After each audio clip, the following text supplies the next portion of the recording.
Sir, wala pa po ba kayo napipili sa mga models na pinakita ko sa inyo? Ang tanong ng secretary ni Knight habang naglalakad sila. Kanina pa mainit ang ulo ni Knight mula nang makita niya ang pictures ng mga models nila na kumakalat sa social media. Napatunayan ng ilan sa mga models nila ay gumagamit ng ipinagbabawal na gamot at involved sa iba pang illegal na mga gawain. Nang malaman niya iyon ay agad niya nang tinapos ang contract sa kanila at dahil ayaw ni Knight sa mga ganoong tao dahil doon ay nawala ng malaking halaga ang brand nila pero mababawi rin naman niya iyon. Kaya hindi gaanong big deal ito para kay Knight.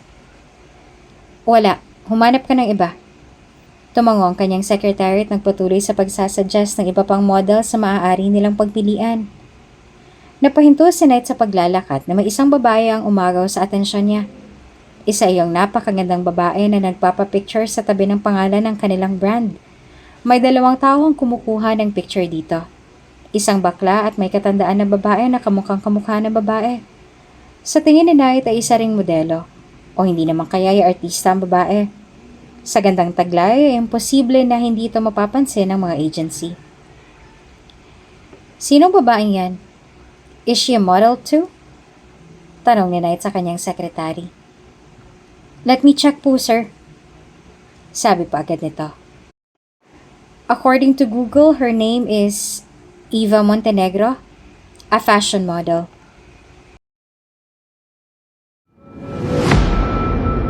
Kung bago ka pa lang sa channel na ito, Ate Jane TV, huwag kalimutang pindutin ang notification bell and subscribe button. Sana po hindi naman malaking abala sa inyo ang pagpindot ng subscribe button dahil ang kapalit po nito ay ang pagsuporta para makapag-produce ng mga libreng stories sa mga channels ni Ate Jane. Maraming salamat!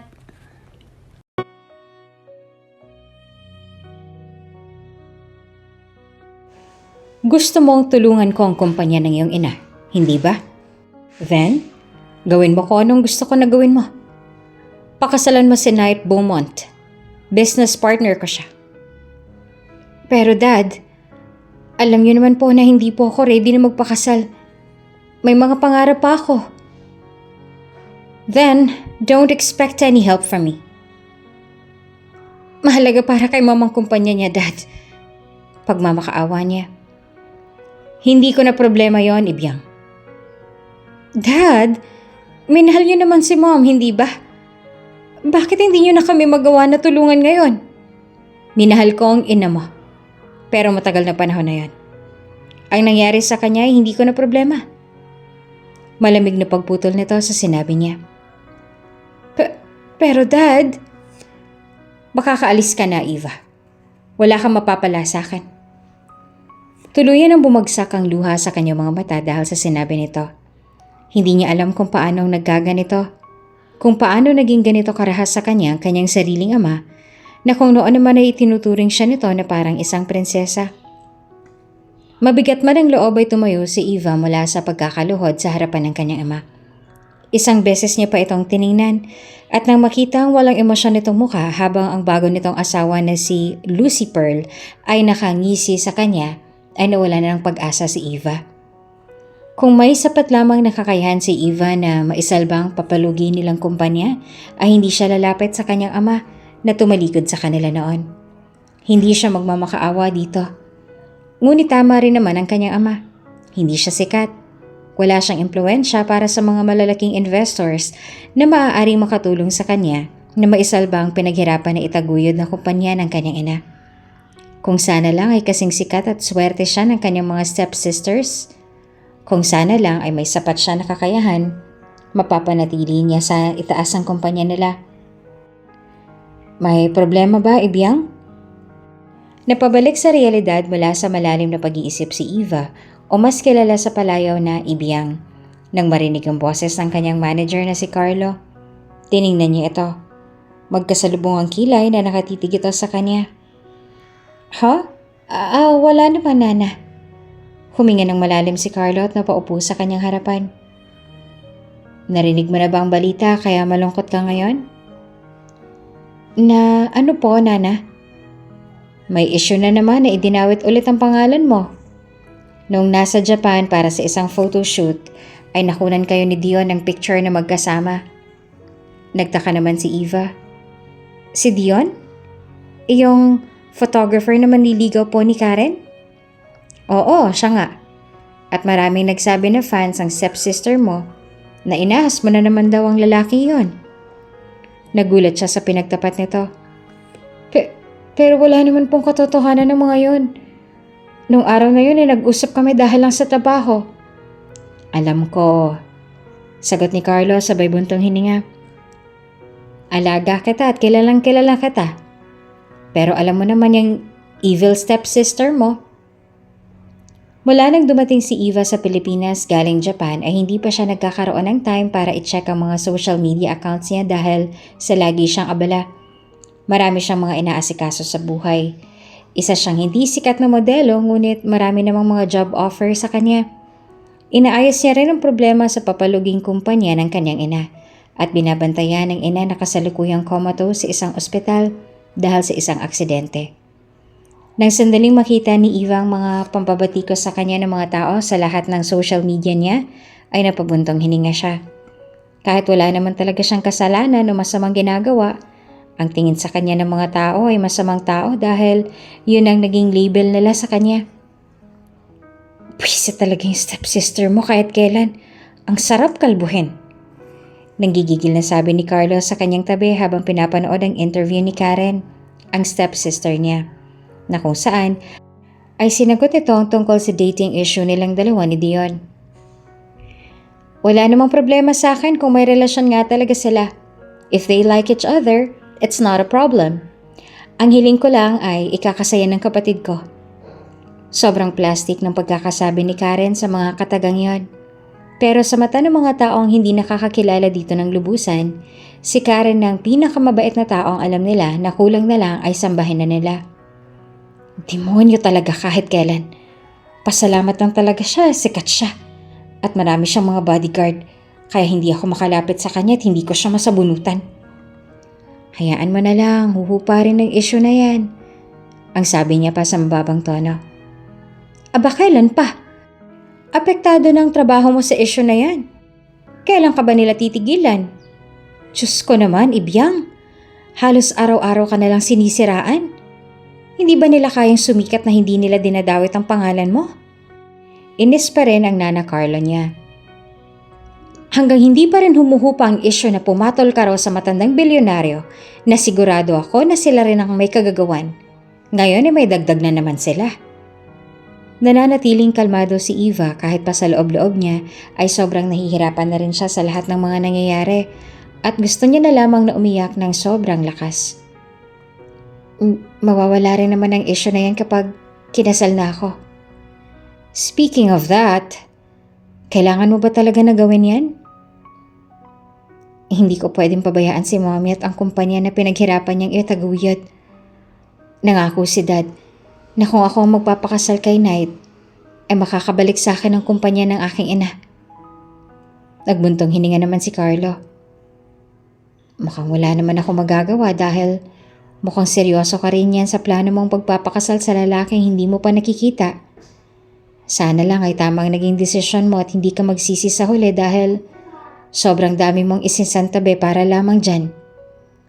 Sa totoo lang ay labis-labis din naman ang takot at pangamba na nararamdaman ni Eva para sa desisyon niya na pumayag sa gustong mangyari ng kanyang ama. Kapalit ay ang pag-invest nito ng malaki sa kanilang kumpanya para hindi tuluyan na mabankrupt. Magpapakasal lang naman siya sa isang lalaking hindi niya pa nakikita sa tanang buhay niya, ngunit wala siyang magagawa.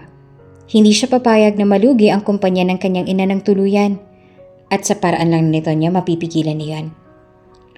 Habang nasa New York pa si Eva para sa isang fashion show ay nag-announce ang kanyang ama na si Anton Montenegro na isang kilalang businessman tungkol sa nalalapit niyang pagpapakasal. Wala man lang paalam sa kanyang mga ito na i-a-announce na pala at isa sa publiko na pala nilang tungkol doon. Saka lang nalaman ni Eva noong ipabasa sa kanya ni Carlo ang article. Kumalat agad ang mga haka-haka kung sino ang papakasalan niya. Kung dati hindi kilala ang kanyang pangalan dahil lagi siyang nasasapawan ng kanyang stepsister at umiingay lamang iyon sa tuwing may mga walang kabuluhang issue ang kinokonekta sa pangalan niya. Miss Montenegro, totoo po bang balita na sa isang matandang mayaman na tumulong sa'yo na sumikat ka ikakasal? Miss Montenegro, Ano pang masasabi niyo sa mga nagsasabi na mukhang pera raw po kayo at laging uhaw sa atensyon? Totoo po bang nagdadalang tao ka kaya ka ikakasal? Hindi na lamang pinagtuunan ni Eva ng pansin ang mga tanong sa kanya ng mga media habang nasa airport siya. Yumuko siya at saka nagpatuloy sa paglalakad. Wala siyang balak sagutin ang mga tanong ng mga ito. Miss Montenegro, ano pong masasabi niyo sa kumakalat na balita na inaahas niyo na naman daw po ang mandiligaw ng stepsister mong si Karen? At nang wala kang mahot-hot mula sa kanya at pumayag ka sa alok niyo ng matandang mayaman na magpakasal? Miss Montenegro, may katotohanan ho ba ang mga yon? Kahit pinipigilan na ng mga security ay panay pa rin ang subok ng mga ito na makalapit sa kanya. Pakiramdam naman ni Eva ay sobrang pagod na siya at halos nabingi na siya. Sa New York pa lamang ay ganito na ang mga tanong na natanggap niya. Wala nang katapusan. She's tired. Napalingon si Eva sa likuran niya para tingnan kung sino ang nagsalita. Isang gwapong piloto na ngayon niya lamang nakita. Naglakad papunta sa tabi niya ang lalaki. Nagtakat na bigla naman si Eva nang hawakan nito ang kamay niya at hinila siya patungo sa isang nakaparadang sports car. Who is he, Miss Eva? Siya bang papakasalan mo? When is the wedding, Miss Montenegro? Sunod-sunod ang mga katanungan ng mga taga-media. Gulantang pa rin si Eva ngunit nagpatianod lamang siya sa lalaki na hindi niya alam kung bakit siya tinutulungan na makalayo mula sa mga paparazzi. Noong buksan nito ang scissor door ng sasakyan nito ay nag-aalangan siya kung papasok ba siya sa loob. Nang mapansin ng binata ang pagtataka niya ay nagsalita ito. Don't worry, wala akong masamang gagawin sa'yo. Kitang-kita ang mukha ko kanina doon sa camera.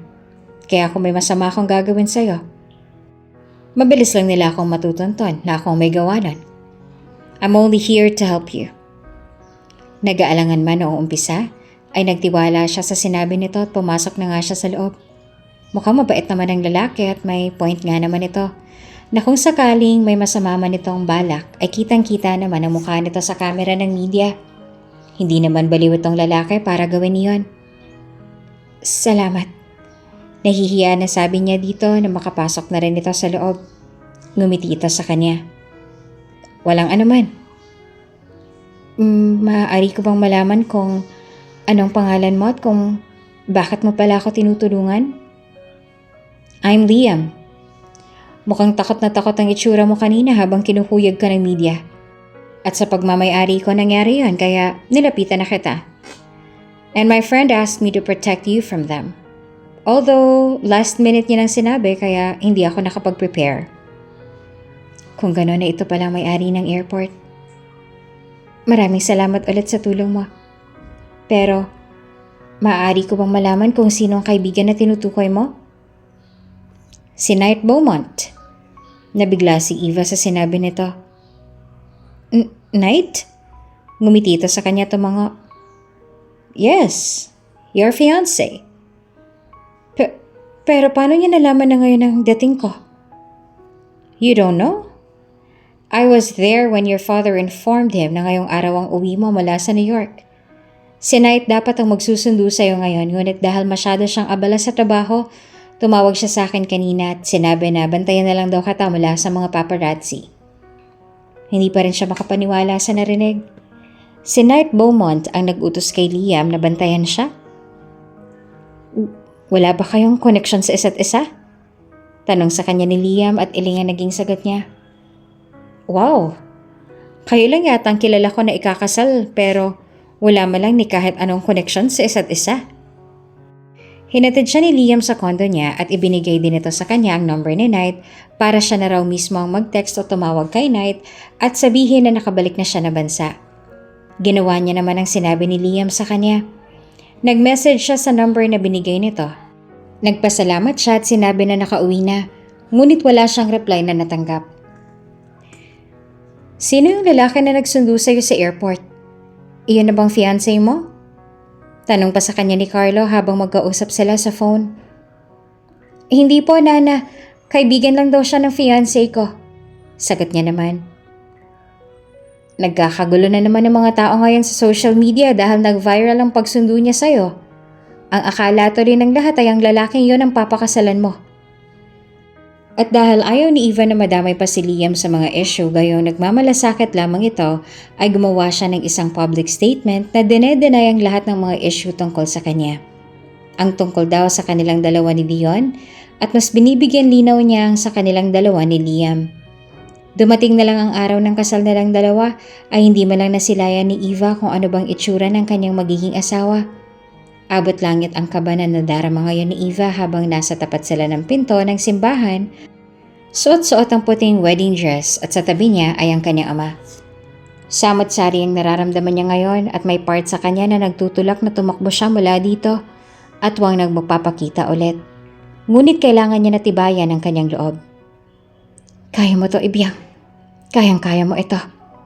Sabi ni Eva sa kanyang isipan at saka humugot ng malalim na hininga. Ang sabi ng stepsister niya sa kanya noon ay pangit ang kanyang mapapangasawa at masama rin daw ang ugali. Iyon ang dahilan kung bakit hindi tinanggap ni Karen ang kasal at sa kanya ibinigay. Kaya naman kailangan niya na ihanda ang sarili niya ngayon. Huwag mo nang isipin pa na tumakas, Eva. Malaki nang ininvest ko sa kumpanya ng inyong ina. Sabi sa kanya ng kanyang ama na marahil ay napansin ang pag-aalangan sa kanyang itsura. Don't worry, Dad. For Mom, gagawin ko to. Huminga ulit ng malalim si Eva nang marinig na nila ang tugtog at bumukas ang malaking pintuan ng simbahan. Sabay sila ng kanyang ama na naglakad at ang mga mata niya naman ay agad na tumitig sa lalaking naghihintay sa kanya sa tapat ng altar. Malayong malayo sa inaasahan niya ang lalaking nag-aabang sa kanya sa altar. Malayo sa inaakala niya na matanda at malaki ang tiyan. Dahil ang binatang nasa altar ay nakasuot ng white suit at isang napakagwapong lalaki. Ang binata na sigurong pinakagwapong lalaki na nakita ni Eva sa tanang buhay niya. Iyan ang mapapangasawa mo, si Knight Beaumont. Ang sabi pa sa kanya ng kanyang ama habang naglalakad pa rin sila. Nang makalapit sila sa binata na walang emosyon ng gwapong mukha, ay inabot ng kanyang ama ang kanyang kamay sa lalaki na bahagya naman ang umiti. Hindi pa rin makapaniwala si Eva na hanggang sa nagsimula ng seremonya. Do you, Knight Beaumont, take Eva Montenegro to be your lawfully wedded wife? Tiningnan ni Eva ang gwapong binata na tumango sa pare. I do. Sunod siyang tiningnan ni Father. Do you, Eva Montenegro, take Knight Beaumont to be your lawfully wedded husband? Isang beses na mariin na lumunok ang laway ni Eva. May pag-aalangan siyang nararamdaman. Ngunit batid niya na wala siyang magagawa. Tiningnan niya muli ang binata na noon ay naghihintay sa sagot niya. Kapag kuwan ay binalik ni Eva ang mata sa pare at saka ngumiti, sabay tango. I do. Habang nakatitig si Eva sa malalim na mga mata ng binata, ay para bang nawala siya sa realidad. Napakalalim ng mga mata nito na nalulunod siya. Hindi niya na narinig ang kung ano pang sinasabi ng pare dahil nakatitig lamang siya sa binata. Nawala sa isip niya ang mga bisita at ang sunod-sunod na pagpa-flash ng kamera sa kanilang dalawa. Ang kanyang atensyon ay nasa binata lang na nasa kanyang harapan. You may now kiss the bride. Nang sandaling marinig ni Eva ang kataga na yon ay kumalabog ang kanyang dibdib. Pakiramdam niya ay malalaglag na ang kanyang puso, lalo na nang tanggalin na ni Knight ang belo niya at dumukwang para magkalapit ang kanilang mga mukha. Doon ay mas lalo niyang napakatitigan ang mukha nito. Wala itong kahit anong kapintasan. Napakagwapo lang talaga nito. Noong mas ilapit pa ng binata ang mukha sa kanya, ay napapikit ng mariin si Eva. Ang buong akala niya ay sa labi siya nito mismo hahalikan, kaya napamulat siya nang sa gilid lamang ng kanyang lapi dumampi ang mga labi nito. Ngunit ang mulat ng kanyang mga mata ay mas lalo pa na lumaki nang muli nitong pinagdikit ang kanilang mga labi. Did I surprise you, Mrs. Beaumont? Ang nakangisi pa na tanong sa kanya ng binata. Napuno ng palakpakan ng simbahan habang si Eva naman ay hindi alam kung ano ang kanyang magiging reaksyon. Ngumingiti si Knight sa mga tao roon pero siya ay tila ba wala sa kanyang sarili. Hanggang sa reception na hindi maalis sa isip ni Eva kung gaanong kalambot ang labi ni Knight nung lumapat ito sa kanya. It was soft as cotton candy. Maraming mga bumati sa kanilang dalawa sa reception. May mga nagbibiro pa nga na gumawa na raw agad sila ng maraming anak para mas maging masaya raw ang kanilang pagsasama, na dahilan para maging kamatis ang buong mukha ni Eva. At sa buong reception ay nakangiti lamang sila at pakikibaka sa mga tao doon. Habang magkasama silang dalawa ni Knight na ngayon ay kanyang asawa niya at nakikipag-usap sa mga bisita, napatunayan ni Eva kung gaano ito kaseryosong tao. Sumasagot lamang ito kung kailangan itong sumagot at ngumingiti kung kailangan ng ngumiti. Sa harap ng kamera na nasa reception ay sweet silang dalawa. Habang si Eva naman ay awkward pero hindi niya pinapahalata. Don't expect anything from this marriage. Binaling ni Eva ang tingin sa binata na ngayon na nakaupo na sa kanyang tabi. Huh? Seryoso na sinalubong nito ang kanyang tingin. I am just doing this to impress my parents. Marahan naman na tumango si Eva. Naiintindihan ko. Huwag ka mag-alala. I'm not expecting anything. Ginagawa ko lang din to para sa aking ina. Matapos ang kasal, akala ni Eva ay iyon na ngayon. Ngunit nang sabihin sa kanya na may honeymoon pa silang dalawa sa ibang bansa, ay labis-labis ang pagkabigla niya. Wala namang nabanggit sa kanya ang ama niya na kailangan pa na may pagganito. Hindi siya prepared. Hindi naman sa nag-i-expect siya na may mangyayari sa kanila ng binata dahil sa bibig na nito mismo nang galing na hindi siya pwede mag-expect ng kung ano. Pero kinakabahan pa rin siya. Kasalukuyan na magkatabi silang dalawa, makaupo si Knight sa loob ng eroplano. Papunta sa Maldives kung saan ang honeymoon nilang dalawa. May AirPods na suot-suot ang binata at may kung anong binabasa sa hawak na iPad. Napakaseryoso nito habang nagbabasa. Ganun pa man ay napakagwapo pa rin nitong pagmasdan. Simpleng itim na polo at jeans lamang ang suot ng binata, pero napakalakas ng dating. May suot din itong mamahaling relo. Mula kanina hindi man lang siya nito kinakausap. Mga mahigit 30 minutes na silang magkatabing nakaupo dito at nasa biyahe. Ngunit ni simpleng hi o hello ay hindi man lang nito sinabi sa kanya. Hindi naman sa nagiging demanding si Eva pero gusto niya lang na maging civil silang dalawa dahil sa mata ng publiko ay kasal na silang dalawa. Trending na trending ngayon ang kanilang naging kasal. Maraming mga nagulat dahil sa wala man lang kahit isang nakahula kung sino ang papakasalan niya. Dahil wala naman silang naging dating rumor na night noon. Dahil doon ay nagkakagulo ang mga tao sa social media. Hindi naman namamalayan ni Eva na nakatitig na pala siya sa binatang nasa tabi. Kaya naman nang biglang lumingon ito sa kanya ay hindi niya nagawa na umiwas ang tingin. Tinaasan siya nito ng kilay. What? Agad naman na iniwas ni Eva ang kanyang tingin. Pasensya na. Hindi ko sinasadya na tumitig sa'yo. Nahihiya niyang sinabi. Are you bored? Ang akala ni Eva hindi na muli siya papansinin ng binata at ibabalik na lang ang atensyon sa ginagawa kaya nagulat siya nang tanungin siya nito. Hindi naman. Nilihas na Knight ang tingin mula sa kanya at tinawag ang stewardess na agad naman na lumapit sa kanila. Maaari mo bang bigyan ng libro na mababasa ang aking asawa para hindi siya maboard? Tumango naman ang attendant at sinabi na kukunin lang nito ang libro na maaari niyang pagkaabalahan. Hindi naman mapigilan ang pamumula ng pisngi ni Eva dahil sa pagbanggit ng binata sa katagang asawa ko. Alam naman ni Eva na baliwala lang iyon para sa binata. And she should get used to it, ngunit hindi niya pa rin mapigilan na makaramdam ng kakaiba. Ibinalik na ni Knight ang atensyon sa ginagawa sa iPad nito at ilang sandali lang din na bumalik ang stewardess dalang mga libro. Ang pinili ni Eva na basahin ay ang paborito niyang Embracing Fire.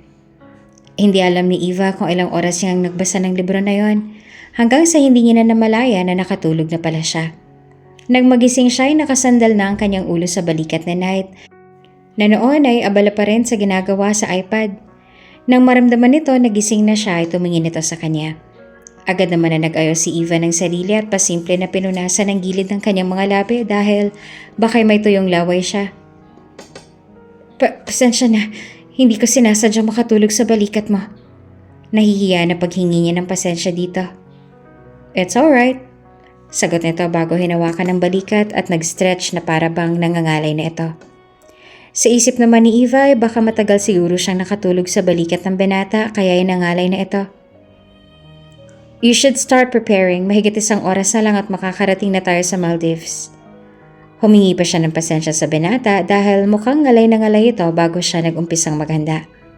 Labis ang gulat ni Eva na nung sandaling lumapag ang eroplano na sinasakyan nila sa airport, ay isang limousine ang sumundo sa kanila at hinatid sila sa kanilang penthouse na tutuluyan nila sa loob ng 1 linggo. Inasikaso agad sila at ang mga gamit ng kanilang butler pagkadating nila doon. At si Knight naman ay nagpaalam sa kanya na aalis dahil may trabaho pa raw ito na kailangang asikasuhin. Nakahinga naman ng maluwag si Eva dahil pag nasa malapit si Knight ay hindi niya namamalayan na pinipigilan niya na pala ang kanyang paghinga at hindi rin kumakalmang mabilis sa tibok ng kanyang puso. Nasa honeymoon ka na ba ngayon? Tanong ni Carlo na ngayon ay kausap niya sa FaceTime. Opo, Nana. Bakit po? Sagot niya naman. Ang asawa mo, nariyan din ba siya? Wala po, may naasikaso siyang trabaho. Tugon niya sabay upo sa mahabang itim na sofa. Huwag kang magsishare ng social media ng location yung mag-asawa ha, dahil sigurado ako na dudumugin kayo ng media. Bili nito. Ginulantang mo ng sobrang buong mundo. Hindi mo malang sinabi sa akin na ang anak pala ng mga Beaumont ang mapapangasawa mo. Maging ang mata ni Carlo ay kumikinang. Nagkasalubong naman ang kilay ni Eva dahil hindi niya maintindihan kung anong ibig nitong sabihin. Ha? Bakit po? Hindi mo ba alam? Ang mga Beaumont na sigurong pinakamayaman na pamilya sa mundo. Sila lang naman ang nagmamay-ari ng Luxura Rovel. Nang sandaling banggitin nito ang brand na yon ay nalaglag ang panga ni Eva sa sobrang pagkabigla. Luxura Rovel? Oo! Ang pinakamalaking kumpanya na gumagawa ng mga mamahaling relo at mga sasakyan na pinapangarap mo. Ang asawa mo ang tagapagmana nun. Ang Luxura Rovel ang pinapangarap ni Eva na brand na pagtrabahuan noon pa man. Ngunit dahil sa hindi naman siya sikat, hindi tulad ng stepsister niya ay hanggang pangarap niya na lang ang brand na yon. At sino naman ang mag-aakala na magiging asawa niya ang heir ng brand na yon? Hindi pa rin makapaniwala si Eva sa kanyang nalaman. Kilalang pamilya ng mga Beaumont na sobrang yaman, ngunit mga pribadong tao. Wala halos ang may mga alam sa kung anong buhay ang meron ng pamilyang ito, kung sino ang mga anak nila o kung saang bansa sila nakatira. Ang alam lang na karamihan ay ang Beaumont ang isa sa pinakamayaman na pamilya sa mundo at nagmamay-ari nga ng mga malalaking kumpanya. Simula pa lang ay bibihira lang ang mga lumalabas ng mga articles tungkol sa pamilya. Walang mga pictures sa mga anak ng pamilya habang lumalaki sila. Kung meron man ay laging may takip ang mga mukha at ang kita naman ng mukha ay kuha lang ng mga paparazzi. Kahit mayaman at maimpluwensya ay pinangangalagaan nila ang kanilang private life. With all the money and influence, the Beaumont clan managed to maintain their private and mysterious life. Justin, fashion model Eva Ibiang Montenegro's husband, finally appeared in the public eye for the first time at their wedding ceremony. It turns out, he is the son of the esteemed Beaumont family, Knight Archer Beaumont, putting an end to the speculation that the model is marrying an old billionaire. Paulit-ulit na binasa ni Eva ang article kung saan nakasaad ang pagkakakilanlan ng kanyang asawa at mga information na dati ay hindi alam ng publiko. Hanggang sa bumalik na si Knight sa penthouse, ay nanatiling gulantang pa rin si Eva. Huwag kang lalabas ng hotel. Bakit? Kabado na tanong niya sa asawa. Sa tingin ko ay may nagli-leak ng location natin sa media, kaya nakaabang silang lahat ngayon sa labas. Ano? Mabuti't hindi ka nila nakita. They saw me. Ayoko lang naguluhin nila tayo. Kaya bukas na bukas din ay lilipat tayo ng hotel. We'll move to my friend's hotel. Sumapit ang gabi at ang mga taga-media na nag-aabang sa paglabas nila ay nanatili na sa nasa baba. Maraming mga pictures ni Knight ang kumalat sa social media at marami rin ang gumawa ng mga article tungkol sa kanila. I'll sleep on the bed, sabi ni Knight nakakalabas lamang mula sa bathroom at may suot pang bathrobe. Ang bathrobe na suot nito ay bukas sa may dibdib kaya kitang-kita ni Eva ang droplets ng tubig mula sa basa nitong buhok na dumadaos-dos sa matipuno nitong dibdib. Nang mapansin ni Knight na nakatitig siya sa dibdib nito ay tinaasan siya nito ng kilay. Agad naman na iniwas ni Eva ang kanyang tingin at nagkunwari. Sige, sa couch na lang ako matutulog. Nauutal na sabi niya. Sa labis sa pagkatarantay, hindi niya na alam kung paano ang dapat niyang gagawin. Naglakad siya palapit sa couch ngunit bumalik din sa kama para kumuha ng kumot at unan. At talagang nakalimutan niya pang unan kaya bumalik na naman siya. Nahihiya naman ang umiti si Ibyang kay Knight na nakataas ang kilay at may pigil na ngiti habang nakatingin sa kanya. Do you want to sleep on the same bed with me? The bed is king size anyway. Biglang sabi ni Knight. Hindi. At talagang sobrang defensive ng uri ng pagkatanggi niya. Muli naman na mahinang natawa si Knight dahil sa naging reaksyon niya. Mahigpit ang hawak ni Ibyang sa hawak na kumot habang pinagmamasan ng binata na humakbang palapit sa kanya. Sinampay nito ang maliit na kulay puting towel na gamit nito sa pagpunas ng buhok. We're married. Hindi ba dapat sa isang kama na tayo matulog? At nanlaki naman ang mga mata na huminto ang binata sa kanyang harapan. Dumukwang ito at sinalubong ang kanyang tingin habang ang nakakalokong ngiti sa labi ay hindi maalis. Anong ginagawa mo? Isang beses pa na humakbang ang kanyang mga paa paatras nung mas lalong dumukwang ang papalapit sa kanya ng binata. Hanggang ang isang beses na hakbang na yon ay nasundan at tuluyan na siyang bumagsak sa kama. Nanlaki pa lalo ang kanyang mga mata na mas lumapit pa ito sa kanya. Halos lumabas na ang kanyang puso mula sa kanyang dibdib dahil sa sobrang bilis ng pagtibok. Amoy na amoy niya ang body wash ng binata at shampoo nito na dahilan para mas lalong magwala ang tibok ng puso niya. Ang akala ni Eva ay hahalikan siya nito, kaya pinikit niya ng mariin ang kanyang mga mata. At gano'n na lamang ang kanyang pagkapahiya nang nararamdaman niya na lumayo sa kanya si Knight. Nagmulat siya ng mata at nakita niya na hawak na ito ang dalawang una na kanina ay nasa tabi niya. Sa couch ako matutulog, ikaw na dyan sa kama. May pigil pa rin ng ngiti ang binata at naglakad na ito palapit sa couch. Habang si Eva naman ay tulala pa rin. Ang puso niya ay nagwawala ng tibok. At gusto niya na lang nalamunin siya ng kama na kinauupuan niya dahil sa labis na hiya. Bakit ba naman kasi nag-expect siya na hahalikan siya nito? Naupo na si Knight sa mahabang couch at hinuli nito ang kanyang mailap na mata. Nang magtagumpay ay ngumiti ito sa kanya ng matamis. Good night. At ang buong akala ni Eva ay napakaseryosong tao ng binata dahil halos hindi ito magsalita kung hindi ito tatanungin. Bibihira ito kung ngumiti at laging walang emosyon ang mukha nito. Ngunit hindi niya inaasahan na may ganito palang side ito. Nang gabing yon ay hindi siya nakatulog ng maayos. Kahit anong gawin niya ay talagang hindi maalis sa isip niya ang mga nangyari kanina at ang katotohanan na ang asawa niya ay walang iba kundi ang tagapagmana ng Luxura Rovel. Sorry sir, pero mas marami po ang media na nakaabang sa inyo ngayon. Imporma sa kanila ng isa sa mga security na nakabantay sa kanila. Hindi nga ito nagkamali dahil nang sandaling lumabas sila ng building ay napakarami nga ng taga-media sa labas na sunod-sunod ang pag-flash ng kamera. Nakapulupot ang isang braso ni Knight sa bewang niya habang ang mga security nakapalibot sa kanila para hindi sila malapitan ng media. Sunod-sunod ang mga katanungan na isinisigaw nila. Ang iba ay may halong pambabatikos at mga masasakit na mga tanong na hindi naman nila sinasagot. Nagtataka si Eva nung huminto sa paglalakad si Knight kaya napahinturin siya. Sa kalmado na boses ay nagsalita si Knight sa mga ito. Please allow my wife and me to have a peaceful time. For our honeymoon. We really want to enjoy this special time together. Sa halip na pakinggan ng pakiusap ay mas lalo lamang silang pinaulanan ng mga tanong. Tulad ng kung bakit inilihim nila ang kanilang relasyon sa media at kung paano at kailan sila nagkakalala. May iba naman sa mga taga-media ang nakinig sa pakiusap ni Knight. Na makapasok sila sa loob ng sasakyan na maghahatid sa kanila patungo sa ibang hotel kung saan sila namamalagi ay hindi pa rin nagpatinag ang mga taga-media. At saka lamang nakahinga ng maluwag si Eva nang umandar paalis ang sasakyan nila. Habang nasa biyahe ay may tinawagan si Knight kung saan pinasigurado nito na hindi makakasunod sa kanila ang media. Pasensya na kung maging ikaw ay nagulo ng mga taga-media. Alam ko na sanay ka sa tahimik na buhay. Asawa mo ako kaya inaasahan ko na mangyayari ito.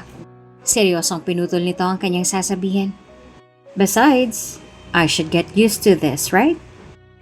My wife is a model. Ang bilis na naman ng tibok ng puso niya dahil sa sinabi nito. Lalo na ang panghuling kataga na sinabi nito. My wife is a model? Nahihiya na tumango si Eva at tinuon ang tingin sa labas sa bintana para itago ang kilig na nadarama niya.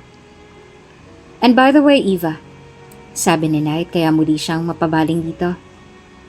You can act normal around me. Thank me as your friend. Be comfortable around me lalo pat maraming mga matang nakaabang sa atin ngayon. Isang linggo na silang nanatili sa Maldives pero bihira naman silang magkausap ng kanyang asawa dahil may mga trabaho itong inaasikaso. Kahit nasa loob lang ito ng hotel room, pagkabalik nila sa Pilipinas ay maraming mga trabaho si Eva na nakaabang sa kanya. Inasikaso niya ang kumpanya ng kanyang ina na mabuti na lang ay inasikaso naman ang secretary ng mommy niya. Good morning, Mrs. Beaumont. Mrs. Beaumont, it's nice seeing you here. Pagpasok ni Eva sa loob ng meeting room ay samot-saring mga magigilaw na pagbati nang sumalubong sa kanya. Ngayon ang araw ng meeting nila kasama ang mga bagong investor sa kumpanya ng kanyang ina. Magmula ang anunsyo ng naging kasal nila, si Knight ay dumami rin ang mga malalaking investment sa kumpanya nila. Patuloy pa ito sa pagdami. Hindi alam ni Eva kung ang dahilan ba ng pagdami ay ang kanyang ama o dahil sa impluensya na meron ng kanyang asawa. Kung ano man ang tunay na dahilan ay masaya siya dahil hindi na malulugi ang kumpanya ng kanyang ina. Sigurado siya na pag nagising na ito ay magiging masaya rin ito. Iyon lang naman ang mahalaga para kay Ebyang. At iyon din ang dahilan kung bakit niya ginagawa ang lahat ng ito. Naging smooth ang daloy ng meeting, bagay na ikinagulat ni Eva dahil kung noon ay umaabot ng mahabang oras ang meeting para makonvince nila ang mga investors na mag-invest sa kanila. Ngayon ay wala nang paligoy-ligoy ang mga investors at pirma agad ng kontrata sa kanila. Para bang sobrang sigurado sila na hindi sila malulugi at magiging successful ang investment nila sa kanila. Sobrang nasiyahan naman si Eva sa nangyayari, kaya pagkatapos ng meeting ay nagpahatid siya sa kanyang nana Carlos sa ospital kung nasaan ang kanyang ina para ibalita dito ang magandang nangyari. Kahit hindi siya sigurado kung narinig ba siya ng kanyang ina dahil hanggang ngayon ay comatose pa rin ito, ay masaya pa rin na kinikwento ang lahat sa kanyang ina. Matapos niyang dalawin ang kanyang ina sa ospital, ay nagpahatid ulit siya sa isang coffee shop na sinasabi ni Knight kung saan sila magkikita ang dalawa. Hindi na siya hinintay ni Carlo dahil may kailangan pa itong asikasuhin. Pagpasok niya pa lang sa coffee shop ay nakita niya kaagad ang kanyang asawa. Agaw atensyon nito habang nakaupo sa lamesa at nakayuko sa cellphone nito.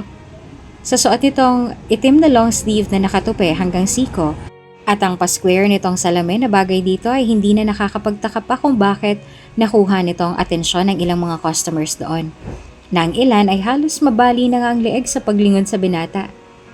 Nag-angat ng tingin sa kanyang binata at agad na gumuhit ang ngiti sa labi nang makita siya. My wife's here. Kaagad na bumilis ang tibok ng kanyang puso at namula ang kanyang pisngi. Lalo pa nung itaas ng binata ang kamay sa kanya at may malawak pa rin ang ngiti na kumaway. Tumayo rin ito at naglakad palapit para salubungin siya. Nang makalapit ay pinulupot nito ang kamay sa bewang niya at nilapit ang labi sa may tenga niya. Napasinghap naman si Eva sa ginawa nito. Hello, wife.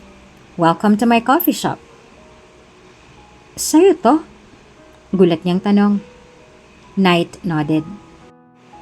Yes. Although I thought there would be no customers today because I asked my staff to close the shop today, mukhang hindi nila nagets ang utos ko. Kaya hindi tuloy natin solo ang coffee shop ngayon. There are some paparazzi I saw outside too, but I asked my personals not to let them in.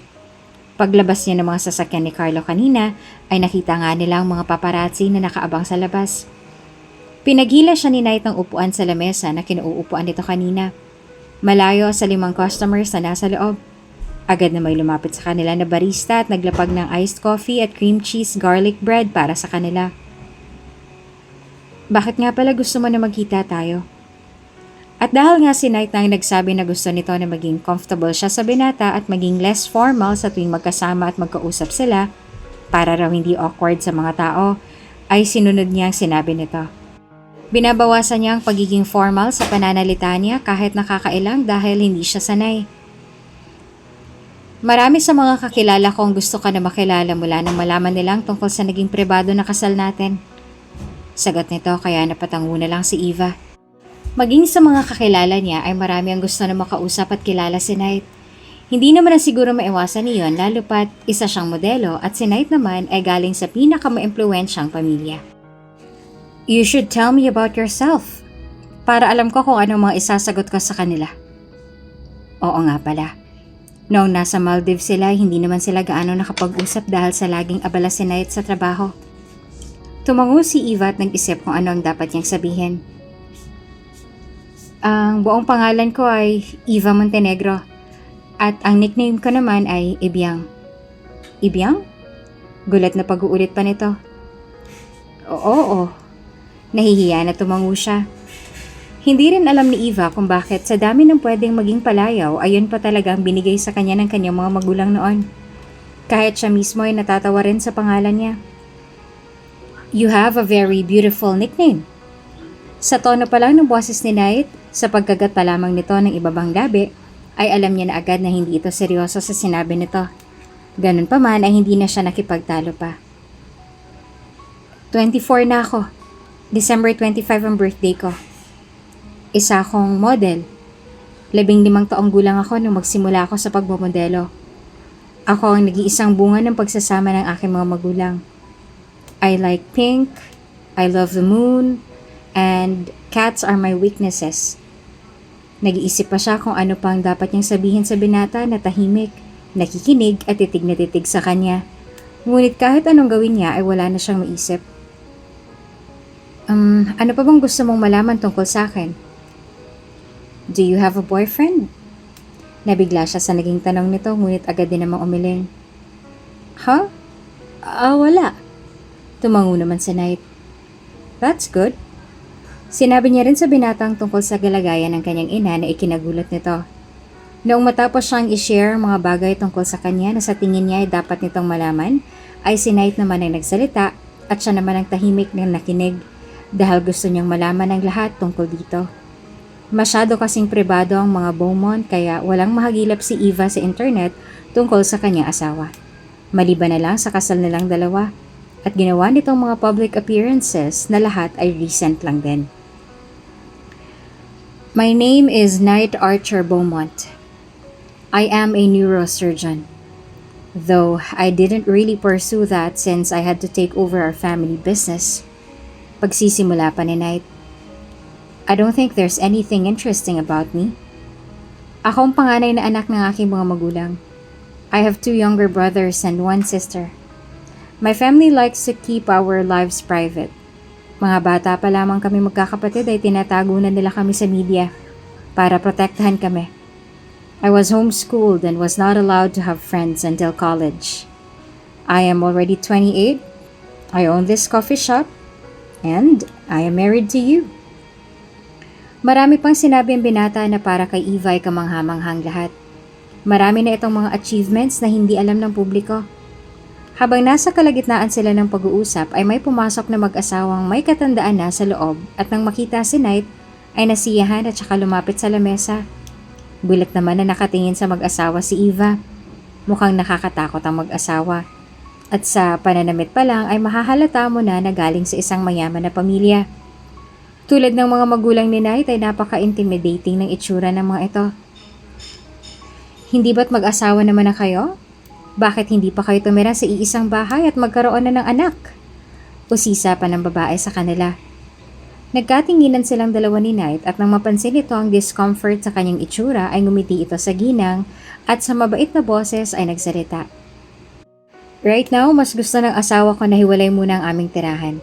Nasanay din kasi siya na mag-isa lang sa condo. Both of us wanted to prepare before living together. Wow, you are a very understanding husband. Manghang sabi pa ng babae. Bahagya namang umiti si Knight. For my wife, of course I am. Mabuti na lamang at hindi rin naman nagtagal at umalis ng mag-asawa kaya ay nakahinga na ng maluwag si Eva. Bumaba ang tingin niya sa kanyang cellphone nang maramdaman ng pag-vibrate nun. It was a daily reminder. Haru's bath time. Haru's lunch. Oo nga pala, kailangan niyang paliguan ang alaga niyang pusa na si Haru. Dahil simula bukas, magiging busy na siya sa mga trabaho niya at mawawala na naman siya ng time. At saka sigurado siyang nagugutom na ito ngayon because it's been 5 hours simula na mag-breakfast ito. Ayaw din kasi ng alaga niya na ibang magpaligo dito. Kaya noong iniwan niya ito kay Carlo para sa honeymoon nila ni Knight ay hindi nito paliguan si Haru. Ang gusto kasi ng pusa ay siya lang talagang magpaligo nito. Tumayo si Eva at sinukbit sa balikat niya ang bag niya. Knight, kailangan ko nang umalis. Paalam niya pa sa binata. Why? Si Haru kasi kailangan niya ng kumain.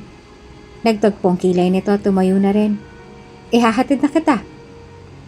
At dahil nga nang pumunta siya dito ay wala siyang dalang sasakyan dahil nagpahatid lang siya kay Carlo, pumayag siya sa alok ng binata. Medyo makulimlim din kasi ang panahon ngayon kaya hasa lang pag-commute. At may mga paparazzi na naghihintay sa kanila sa labas. Nang makapasok siya sa loob ng sasakyan ng binata ay agad na ikinabit niya ang seatbelt niya. Masyadong nakatuon ang atensyon ni Knight sa daan at sunod-sunod pa rin ang naging pag-igting ng panga nito. Nagtataka tuloy siya kung anong tumatakbo sa utak ng lalaking to. Nanatili siyang tahimik dahil ayaw niyang istorbohin ang pag-iisip ng asawa. At saka paminsan-minsan ay nagnanakaw pa rin naman siya ng sulyap dito. Napatingin si Eva sa labas ng bintana. Mas madilim na ang kalangitan at nagbabadyang umulan. Parang may bagyo. Dumako ang tingin ni Eva kay Knight na nahuli niyang nakatingin na rin sa kanya. Kaagad naman na nagwala ang puso niya nang sandaling magtagpo ang mga mata nila. Hindi talaga maganda para sa puso niyang lalaking ito. Nakatiim ang pagang na iniwas ni Knight ang tingin at saka binalik sa daan. May paparating bang bagyo ngayon? Tanong niya sa binata. Umaasa na kahit paano ay mabawasan ang awkwardness na bumabalot sa kanila. I don't know. Simpleng sagot naman ito. Tumango naman si Eva at nag-search sa kanyang cellphone ng tungkol sa weather ngayong araw. Kailangan niya kasi na masiguro kung may bagyo nga ba dahil bukas ay kailangan niya na pumunta sa Bali, Indonesia at babalik din agad. Kung may bagyo nga ay hindi niya itutuloy ang biyahe dahil delikado. Pinapayuhan ng mga maliliit na bangka na huwag munang maglayag dahil sa paparating na malakas na bagyo na tatama sa lalawigan. Mag-ingat po tayo at laging tandaan, ligtas ang may alam. May bagyo nga. Mahinang sabi ni Eva sa sarili. Yeah, so hindi ka na pupunta kay Haru? Tanong bigla ni Knight. Na nang tingnan niya ay seryoso ang mukha habang nakatitig sa kanya. Pupunta pa rin. Nasa kondo ko lang naman siya. Sagot niya naman. Dumilim na naman ang mukha ni Knight ngunit hindi niya na nakita ang pag-igting ng panga nito nang sandaling ibalik nito ang tingin sa daan. Hindi na ulit sila nag-imikan matapos yon at inabala na lamang ni Eva ang sarili sa pagre-reply sa ilang important emails na natanggap niya. Mga mahigit 1 oras rin ng biyahe, narating na nila ang parking lot sa condominium building na tinitirhan niya. Akyat ka muna, mukhang nag-umpisa ng lumakas ang ulan. Aniya sa binata habang tinatanggal ang pagkakakabit ng seatbelt niya. Akmang bubuksan na ni Eva ang pinto ng sasakyan pero nakalock iyon. Nalukot ang noo niya at saka bumaling sa binata na nasa kanyang mga mata. Tinaasan pa siya nito ng kilay. Pa-unlock naman no, sabi ni Eva. Tumingin sa kanyang binata at in-unlock iyon. Inantay niya na makalabas si Knight at sabay sila na naglakad papunta sa isang elevator na sila lang ang laman. Pinindot niya iyon papunta sa floor kung nasaan ang unit niya. Sa loob ay napaka-awkward pa rin dahil katakatakang pagiging tahimik ni Knight. Oo nga't lagi naman itong tahimik at seryoso. Ngunit sadyang may kakaiba lang ngayon. Pakiramdam ni Eva ay may kung anong bigat sa hangin. May lakad ka ba? Tanong niya kay Knight para mabawasan ang awkwardness sa hangin. Umiling ito. No, I'm free today. Wala kang trabaho? Wala, bakit? Gusto mo ba na umuwi na ako? Nabigla pa siya sa naging tanong nito. Ha? Hindi naman sa ganun. Sabi niya at hindi na lang ulit sinundan dahil tila ay wala na sa mood ang binata. Napapaisip tuloy si Eva kung anong meron gayong kanina lang ay mukhang nasa good mood pa naman ito. Nauna na siyang lumabas ng elevator nang sandaling huminto ito at bumukas. Sumunod naman sa kanya si Knight. Binuksan niya ang pinto gamit ang keycard at tinulak pabukas ang pinto. Nang sandaling bumukas iyon ay nakita niya agad si Haru na nakaabang na pala. Hello, my baby Haru, Mommy's back! Tuwang-tuwa at magiliw niyang sabi bago dumukwang at buhatin ito. Si Haru ay ang bigay na pusa ng kanyang ina noong nakaraang birthday niya, bago na aksidente ang kanyang ina. Isang Persian si Haru at kasing puti ng niebe ang balahibo. Humarap kay Knight na hindi makapaniwala ang itsura habang nakatingin sa kanila. "This is your Sir Knight. He is your mom's husband," sabi niya naman sa alaga. "He's Haru? A cat?" tanong ni Knight sa hindi pa rin makapaniwala na boses. Tumango naman siya. "Yes, his name is Haru." Para bang ibang iniisip ng binata at halos malaglag ang panga habang nakatingin kay Haru, na ngayon ay dinidilaan ang isang paa. Nang para bang natauhan ng binata ay ngumiti ito kay Haru at hinaplos ang ulo. Napangiti naman siya dahil walang kahit anong violent reaction mula kay Haru. Pinatuloy niya sa loob si Knight at sinabihan na maupo sa couch dahil ihahanda niya muna ang pagkain ni Haru at ang bath nito. Samantala, hindi pa rin makapaniwala si Knight habang nakatingin kay Haru, ang alagang pusa ng kanyang asawa, na ngayon ay nasa sofa at dinidilaan ang sarili. Ibig ni Knight pagtawanan ng sarili dahil sa akto niya kanina. Ang akala niya ay tao ang nagngangalang Haru at kakatagpuin ng asawa niya kaya ganun na lamang ang inakto niya. "You're so stupid, Knight," ani ng bahagi ng utak niya. How could he react like that over a cat? At kahit sarili niya lang may alam na iniisip niyang iyon kanina ay hindi pa rin maiwasan na makaramdam siya ng hiya. That was fucking embarrassing. Binuhat ni Knight ang puting pusa. "You're a very good boy, Haru. But you made Daddy kind of jealous." Naiiling pa rin sa sarili na sumunod si Knight sa asawa sa kusina kung saan naabutan niya itong bahagyang nakatuwa dahil inaayos ang pagkain ni Haru. Agad naman na inalis niya ang tingin sa maganda nitong pangupo. "Akin na, kailangan niya ng kumain." Hindi naman namalaya ni Knight na nasa harap pala niya si Eva dahil sa pagkukunwari niya na ginagala ang kanyang tingin sa kusina. "Ayos ka lang ba?" tanong nito sa kanya tsaka ibinaba si Haru. Tumikim at tumango naman si Knight. "Yeah, I just can't believe that he's Haru." "Huh? Bakit naman?" Nalukot ang noon nito. "Nothing." Sabay umiling siya. Dahil kung sasabihin niya ang totoo ay baka kung ano pang isipin ng dalaga. Matapos kumain ni Haru ay nagpaalam sa kanya si Eva na papaliguan lang nito ang alaga. Sinabihan siya nito na wag munang umuwi dahil delikado magmaneho sa ganito kalakas ang ulan at baka raw ay mapana siya sa daan. Gusto ni Knight na batukan ng malakas ang kanyang sarili dahil sa kung ano-ano nang pumapasok sa isipan niya ngayon. Ginala niya na lamang ang tingin niya sa living room ni Eva at tiningnan ng mga pictures. Karamihan sa mga pictures nito ay kasamang ina, nakamukhang kamukha ng dalaga. Bata pa lamang ay sobrang ganda na ni Eva. Sa pictures mula elementary ay sungki pa ngipin ito. Ngunit noong high school ay may suot na itong braces. Kaunti lamang ang pictures na nakita niya kasamang ama. Karamihan ay ang ina nito ang kasama. At sa bawat picture ay kitang-kita ang saya sa magandang mukha nito. Na baging ang mga mapupungay nitong mata ay nakangiti rin. Ngunit magmula ng maaksidente ang ina nito at hanggang ngayon ay comatose pa rin. Nawala na rin ang kinang sa mga mata ng dalaga. Ang dating ngiti na umaabot sa mga mata nito ay wala na. Napatigil sa pag-iisip si Knight nang marinig ang tunog ng cellphone niya. Nang makita niya ang kanyang kapatid na si Axel ang tumatawag ay agad niya itong sinagot. "What's up, my bro?" Ang unat masayang bungad nito sa kanya. "What do you want? Kamusta ang pinapagawa ko sa'yo?" Sa halip ay masungit niyang tanong at napatsk kay Axel. "Nagawa ko na, kuya. Kasama mo ba ngayon ang misis mo?" "Yeah." At talagang napakamot si Knight sa kanyang ilong. "Sa tingin mo nakita niya kaya ang news? Hindi ko kasi na-delete agad ang mga articles dahil hinanap ko pa kung sino ang nag-post nun." Huminga naman ng malalim si Knight. Hindi niya masabi kung nakita ba ng kanyang asawang kumakalat na balita ngayon dahil wala naman siyang napansin na kakaiba sa inasal nito. "I don't know, I can't tell. She's good at playing with emotions." "Na-delete mo na ba lahat ng articles?" "Yes, for now. Pero we will take down all the future posts from the public." "That's good, thanks." Mabuti na lang talaga at magaling sa lahat ng bagay na kababata niyang kapatid kaya ano man na impormasyon na kailangan niya ay nahanap nito at ano man na ipagawa niya ay mabilis na nagagawa nito ng paraan.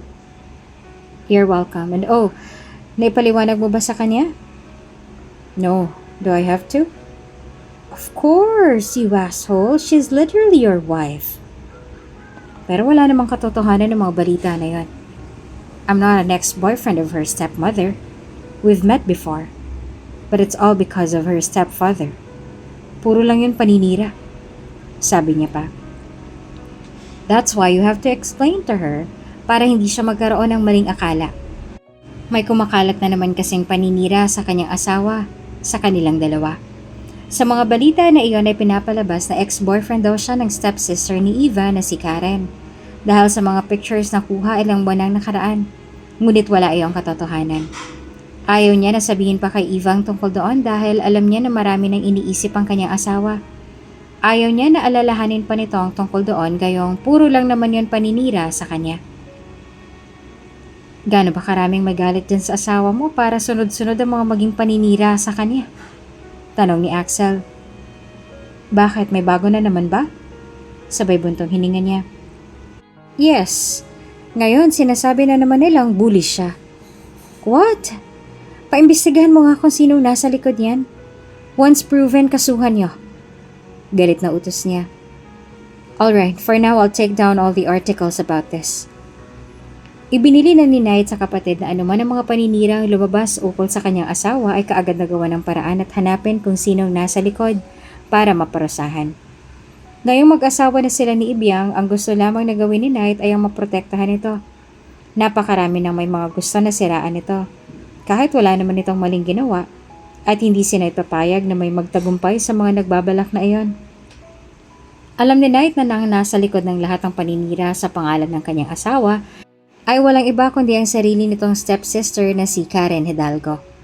Kaya naman ay walang alam si Eva sa ginagawa niya na pagganti sa kanila ng palihim. Alam ni Knight na kung sasabihin niya ang totoo kay Eva ay hindi ito papayag. Dahil una pa lang ay ginagawa na nito ay intindihin sila at patawarin. Nang mainip si Knight sa kakaupo ay pumasok siya sa silid ng dalaga. Dahil iyon naman ang sinabi nito sa kanya. Na kung may kailangan siya ay pumasok siya sa loob ng silid nito dahil naroon ito. Nasa banyo pa rin ito na makapasok siya at bahagya pang nakabukas ang pinto. Naririnig niya rin ang pakikipag-usap nito sa alaga. Haru, keep calm. You're so stinky na kaya. Nasa labas pa naman si Daddy Knight mo. Gusto mo sabihin kanya ng mabaho? Nakagat ni Knight ang pang-ibabang labi nang marinig ang sinabi ng dalaga sa alaga nito. From sir to daddy, huh? Ani ng isang bahagi ng isipan niya. Lumapit naman si Knight sa bathroom door na bahagyang nakasiwang at saka binuksan. At agad niyang nakita ang dalaga na abala sa pagpaligo kay Haru at hindi niya ito napansin. You need help? Tanong niya dito. Gulat naman na lumingon sa kanyang dalaga. Nanlaki pang mga mata nito. Halos matawa siya sa reaksyon nito. It was adorable. Oh, sorry. I should have knocked first. Ngumiti ito sa kanya.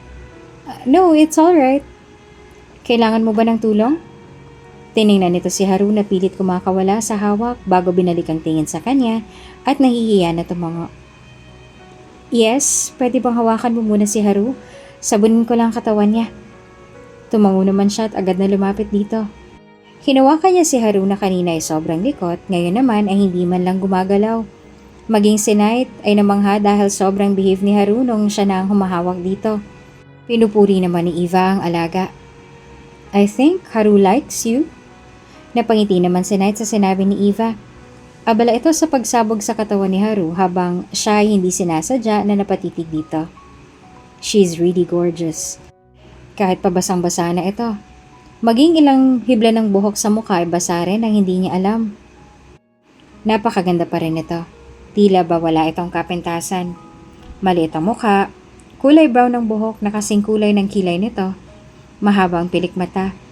Hazel brown eyes ang kulay ng mata, matangos ang maliit na ilong, natural na mapulang hugis arko na labi, and her skin is as white as milk. Matangkad din ito at maganda ang katawan. Big. It was her smile that held him spellbound from the very start. Like a radiant sunrise painting the world with its warmth. Agad na nag-iwas si Knight ng tingin ang mag-angat ang tingin ng dalaga. Natapos din, sabi nito matapos mapaliguan si Haru. Pinunasan ito gamit ang likod ng kamay habang basa ang noo bago inabot ang towel at binalot doon si Haru. Kasalukuyang tahimik na pinagmamasdan ni Knight ang asawa na ibublower ang puting balahibo ni Haru. Nasa lapan ni Eva ang alaga na siguro ay natutulog na. Sa ganito ay mas lalong nakakaramdam si Knight ng kakaiba sa puso niya.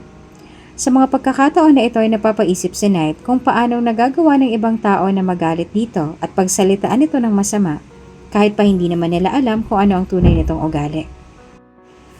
Pagkatapos matuyo ng balahibo ni Haru ay nagpaalam sa kanya si Eva na maliligo lamang. Nakaupo siya ngayon sa couch at nakatingin sa labas ng glass wall habang si Haru ay nasa lap niya. Palakas ang ulan sa labas. Nagmamadali na maligo si Eva dahil ayaw niya na paghintayan si Knight sa living room. Mabuti na lang at mukhang na-entertain naman ito kay Haru kasi nung lumabas siya sa kanyang kwarto ay nabutan niya itong nilalaro si Haru. Nakaupo siya ngayon sa sofa sa may tabi nito. Lumipat sa lap niya si Haru kaya napangiti naman siya. I have something to tell you. Napakaseryoso ng boses ng binata kaya nagtaka siya. Ano yon? Tila nag-aalangan pa ito. Our house is ready. Ang gusto ng mga magulang ko ay lumipat na tayo roon ngayong linggo. Tumango naman si Eva. Nakahanda naman ang mga gamit ko. Anumang oras ay maaari na akong lumipat doon. Ang bahay na lang naman kasi ang hinihintay at magsasama na sila. Nakahanda na rin lahat ng mga gamit niya dahil gusto niya na sa oras na ready na ang kanilang bahay ay lilipat na lang siya. Will that be okay with you? I mean, I know you're not used to living with someone. Then you'll suddenly live with me? Sanay ako na may kasama sa bahay. Saka lang naman ako naging mag-isa nang maaksidente si Mama.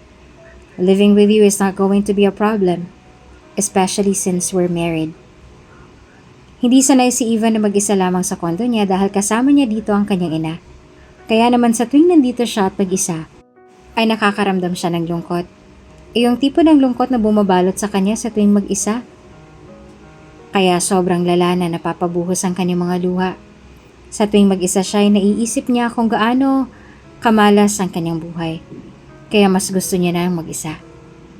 At isa pa, mag-asawa naman na sila ni Knight kaya dapat lang siguro na masanay na siya nakasama ito sa bahay. Mabait naman si Knight kahit madalas ay seryoso ay may goofy side naman ito. Sa totoo nga niyan ay sanay na siya dito. At medyo comfortable na rin kaya ang makasama ito sa bahay ay hindi mahirap maging para sa kanya. And by the way, muli siyang napabaling sa binata nang muli itong magsalita. May pag-aalangan sa itsura nito habang nakatingin sa kanya. Huh? Nabasa mo na ba ang balita? Mas lalo siyang nagtaka kung anong tinutukoy nito. Anong balita? About me and your sister. I mean your stepsister. Huh? Hindi totoo yun. Bagaman nagtataka dahil wala siyang ideya kung anong tinutukoy nito, ay hinayaan niya pa rin ang binata na magpaliwanag. May kumakalat na balita na may namamagitan sa aming dalawa noon bago pa tayo ikasal. But I swear walang katotohanan ang lahat na yon. Someone took a photo of me when I was together with your father to discuss some business. And your stepmother came.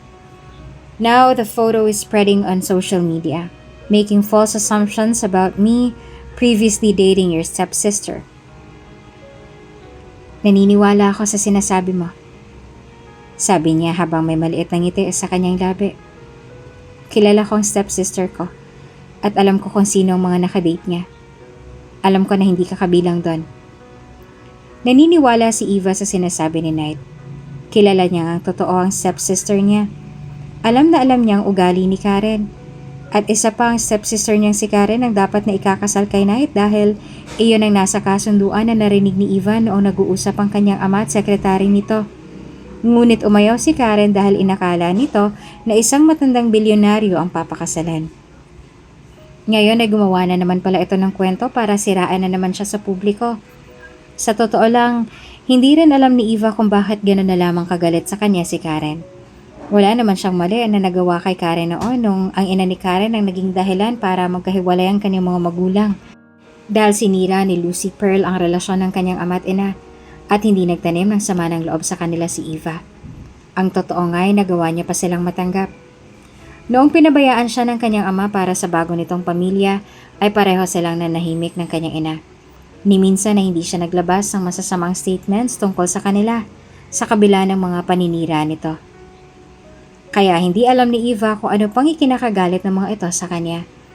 Hindi niya alam kung ano pang gusto nila na mangyari para maging ang nananahimik na buhay ng kanyang asawa ay guluhin nila. Ilang oras na nandito sa kanyang kondo ang binata at hindi pa rin tumila ang ulan. Palakas pa iyon ng palakas. Hindi niya pwedeng hayaan na umuwi at magmaneho si Knight ng ganito ang panahon. Masyadong delikado. Kaya sinabihan niyang binata na sa kondo niya na lang magpaligpas ng gabi. Knight? Tawag niya sa binata na nakaupo sa lapag at nakikipaglaro kay Haru. Tiningnan siya nito. Anong plano natin? Nag-aalangan naman na tanong nito. Napakunot ang noon nito. Plano saan? Ngayong kasal na tayo at hindi naman natin mahal ang isa't isa. Wala ka bang balak na magpakasal sa iba? Mula nang ikasal silang dalawa ay yun lagi ang laman ng isipan niya. Napakarami ng mga katanungan na tumatakbo sa isip niya. Hindi niya alam kung anong mangyayari sa kanya. Sa kanilang dalawa ngayon nakasal na sila. Umabot pa ng ilang segundo bago sumagot ang binata. No? Pero, alangan naman na mag-asawa lang tayo habang buhay, hindi ba? Sinalubong nito ang tingin niya. Ayaw mo ba na makasama ako habang buhay? Hindi naman sa ganon. Kaagad siyang sumagot. Pero di ba dapat kasama natin sa buhay ang mga taong totoong mahal natin? Ikaw, sigurado ako na yun din ang gusto mo. At hindi mangyayari yun dahil ang alam ng lahat ay kasal tayong dalawa. It's up to you. Once you finally get the reason behind why you agreed to this marriage, you can file for a divorce. Hindi problema sa akin yun. At hindi alam ni Eva kung bakit nakakaramdam siya ng pait dahil sa sinabi nito. Nakuha na naman niya ang sagot na gusto niya makuha. Pero bakit nakakaramdam siya ng ganito? At matapos ang ilang linggo na paghahanda ay lumipat na rin agad sila ng bahay. Mahigit 1 linggo na silang nakatira sa isang bahay. At doon ay napansin ni Eva na mas naging malapit sila sa isa't isa ni Knight. Magaan kasama sa bahay si Knight. Kahit mayaman ay hindi ito maate at kinakain anuman ang lutuin niya. May 6 na katulong naman sila sa bahay pero mas gusto kasi talaga ni Eva na siyang nagluluto para sa kanila. Madalas din na bumisita sa kanilang mga magulang at pamilya ni Knight at lahat sila ay mababait. Lalong-lalo na ang ina ni Knight na napakalambing. Malayong-malayo sa sinasabi ng mga tao na masamang ugali at masungit daw ito. Tuwang-tuwa pa nga sa kanyang mga ito. Sa bawat araw na lumilipas, ang kumpanya ng kanyang ina ay mas lalong nagiging successful. Lalo pa nung nag-offer sa kanya si Knight na ito na ang nagpapatakbo habang wala pang malay ang kanyang ina. Magaling sa business si Knight kaya hindi na nakakapagtaka na sa unang linggo pa lang ay mataas na agad ang kita nila. Ganon pa man, hindi niya pa rin nakakalimutan ang kasunduan nila ng kanyang ama. At ngayon, ay nandito siya sa isang party kung saan sinabihan siya ng kanyang ama na dumalo. Kahit hindi gusto ni Eva ang dumalo, sa ganito mga event ay sinunod niya pa rin ang gusto ng kanyang ama. Sa ngayon ay mag-isa siya na nakaupo sa table habang ang iba naman ay nagsasaya. Nandito rin ang kanyang stepsister at ang mga kaibigan nito. At kanina pa niya sila ginugulo. Hinihintay niya ang pagdating ni Knight dahil dapat ay sabay sila na pupunta ngayon dito. Ang kaso ay nagkaroon ng emergency sa kumpanyang binata. Eva Beaumont, where's your husband? Bakit hindi mo siya kasama ngayon? Tanong ng isang babae. Kaibigan nito ni Karen at siguro ay model din ito. Bakit naman hindi mo siya sinama? Ilang buwan pa lang mula nang ikasal kayo, hindi na agad kayo nakikitang magkasama. Bahagya siyang ngumiti dito. My husband told me he's going to be late. Sabi niya. Bakit hindi kayo sabay na dumating? Ayaw ka ba niya na makasama? Tanong pa sa kanya ng isang bakla. Hindi niya alam kung ano ito ni Karen, pero alam ni Eva na isa ito sa mga kaibigan ni Karen na nagre-retweet ng kung ano-anong mga paninira sa kanya. Kaya mas lalong dumadami ang mga nagagalit sa kanya. Isa ito sa mga sumikat dahil sa paninira sa kanya. Nagkaroon ng emergency ang kumpanya namin. Kalmado niyang sinabi at saka bahagya pa ng umiti. It's worth 20 billion contract, so I told him na ayusin mo na yon at sumunod na lang dito. Inabot niya pa ang baso ng wine at sumimsim doon. Nakipagplastikan siya sa mga kasama niya sa table kahit pa alam niya na lahat sila ay may mga sinasabi sa kanya na masama pag nakatalikod siya. At sila pang dahilan ng mga walang humpay na pangbabash sa kanya dahil sa kanilang mga walang katuturang paninira. Nagulat si Eva nang biglang may naglagay ng coat sa balikat niya. Tiningala niya kung sino ang may-ari nun at agad na bumilis ang tibok ng kanyang puso nang makita ang kanyang asawa na nakangiti na sa kanya. Ito ang nagpatong ng coat sa balikat niya. "Hey baby, I'm sorry I'm late." Sabi nito sa kanya tsaka dumukwang para gawaran siya ng halik sa noo. Bago ito naupo sa bakanting upuan sa kanyang tabi. "Were you bored?" Napakurap-kurap siya habang nakatitig sa binata. Tulad niya ay gulat na gulat din ang mga kasamahan nila sa lamesa habang nakatitig kay Knight. Napakabilis ang tibok ng kanyang puso at mas lalo pa yung bumilis nang abutin nito ang kanyang kamay at pinagsiklop iyon. "Is he your husband?" Pareho silang napatingin sa harapan na magtanong ito. "Yes, I am. And you are my wife's friends?" Sabi naman ni Knight. "Yes," may pag-aalangan na sagot ng babae. Ngumiti si Knight dito.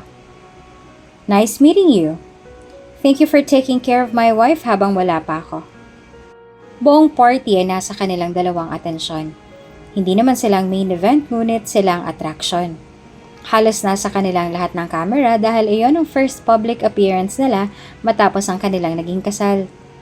Hindi ni Eva magawa na tanggihan ang alok nila sa kanyang inumin. Lalo pa na nandito sa tabi niya ang kanyang asawa at ayaw niya na isipin ito na masama ang ugali niya kung tatanggihan niya ang alok ng mga ito. Kaya ang ginawa niya ay tanggap lang siya na tanggap at bantay sarado naman siya sa kanyang asawa. Napangiti si Knight sa sarili habang pinagmamasa ng dalaga na natutulog ng mahimbing sa loob ng sasakyan, dala ng kalasingan. Iniinom kasi nito lahat ng mga ibinibigay sa kanila kanina, kaya ang ending ay nalasing ito. Hindi na makapaghintay na makauwi. Kanina pa lang sa loob ay lasing na ito. Ngayon lamang nalaman ni Knight na sobrang cute pala nito pag nalalasing, dahil kung ano-ano lang lumalabas mula sa bibig nito. Ito ang kauna-unahang beses na makita niyang malasing ang kanyang asawa, kaya medyo hindi pa makaget over si Knight. Inalis ni Knight ang ilang hibla ng buhok na humaharang sa magandang mukha nito. Then he bopped her nose. Lumantas ang daliri niya papunta sa mapula nitong labi at mariin siyang napalunok, lalo pa nang bahagya nitong ibuka ang bibig nang maramdaman ng daliri niya roon. "Knight?" Sambit nito sa kanyang pangalan bago nilihis ang ulo pa kanan at natulog na ulit. Kung anong itsura ng dalaga noong una niya itong nakita, ay ganon na ganon pa rin hanggang ngayon. Napakaganda pa rin ito. Walang kupas, na para bang isang diwata na walang kapintasan. Napatitig pa siya dito ng ilang sandali at ang ngiti sa kanyang labi ay hindi mawala-wala. Bumalik sa isipan niya ang unang beses na nasilayan niya ang dalaga. Noong unang beses na nasilayan niya ang mga ngiti nito. "Sir, wala pa po ba kayong napipili sa mga models na pinakita ko sa inyo?" Ang tanong ng sekretary ni Knight habang naglalakad sila. Kanina pa mainit ang ulo ni Knight mula nang makita niya ang pictures ng mga models nila na kumakalat sa social media. Napatunayan ng ilan sa mga models nila ay gumagamit ng ipinagbabawal na mga gamot at involved sa iba pang iligal na mga gawain. Nang malaman niya iyon ay agad niya na tinapos ang contract sa kanila dahil ayaw ni Knight sa mga ganoong tao. Dahil doon ay nawala ng malaking halaga ang brand nila pero mababawi rin naman nila iyon, kaya hindi gaanong big deal para kay Knight. "Wala, humanap ka pa ng iba." Tumango ang kanyang secretary at nagpatuloy pa sa pagsuggest ng iba pang models na maaari nilang pagpilian. Kapalit ng mga models na tatanggalin nila. Napahinto si Knight sa paglalakad na may isang babae ang umagaw sa atensyon niya. Isa iyong napakagandang babae na nagpa-picture sa tabi ng pangalan ng kanilang brand. May dalawang tao ang kumukuha ng picture dito. Isang bakla at may katandaan na babae na kamukhang kamukha ng babae. Sa tingin ni Knight ay isa ring modelo o hindi naman kaya ay artista ang babae. Sa gandang taglay ay imposible na hindi ito mapapansin ng mga agency. "Sinong babae na yan? Is she a model too?" Tanong ni Knight sa kanyang secretary. "Let me check po, sir." Sabi nito bago may kung anong tiningnan sa hawak na iPad. Nanatili naman ang mga mata ni Knight sa magandang dalaga. Para bang may kung anong kapangyarihan ang maganda nito ng ngiti at naaalis ang ines na nadadaman niya kanina pa dahil sa gulo ng ginagawa ng dating mga models. According to Google, her name is Eva Montenegro, a fashion model. Hindi maalis sa isip ni Knight ang tungkol sa babaeng iyon magmula ng araw na iyon. Ang babae na iyon ang pinakaunang nagpabilis ng tibok ng kanyang puso. Hindi maalis sa isip niya ang malambing nitong ngiti na talaga namang tumunaw sa ines na nadarama niya. At hindi niya rin namamalaya na sa bawat araw, sa bawat nababasa niya na articles at posts tungkol sa dalaga, ay nahuhulog na rin pala ang loob niya dito. Hindi naman namalaya ni Knight na nakatitig na naman pala siya sa kanyang laptop habang ang kanyang utak ay naglalakbay kung saan-saan.